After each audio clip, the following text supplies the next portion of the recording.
ni mizozo, visa na mikasa duniani na bwana mizozo. Tafadhali, bonyeza neno subscribe chini ya video hii upate habari zetu moja kwa moja zinapotoka. Asanteni sana.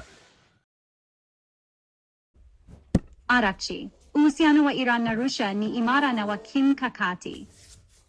Waziri wa mambo ya nje wa Iran, Abbas Araghchi, ameutaja uhusiano wa Iran na Russia kuwa ni imara mno, na kwamba Moscow ni mshirika mkuu na wa kistratejia wa Iran.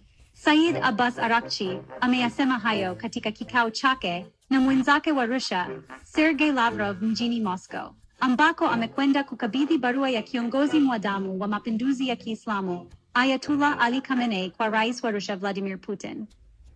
Waziri wa mambo ya nje wa Iran amemshukuru mwenzake wa Russia kwa ukarimu wake na kusema, jana nilikuwa na kikao mwafaka na kirefu na Vladimir Putin na nilimkabidhi ujumbe wa maandishi kutoka kwa kiongozi mwadhamu.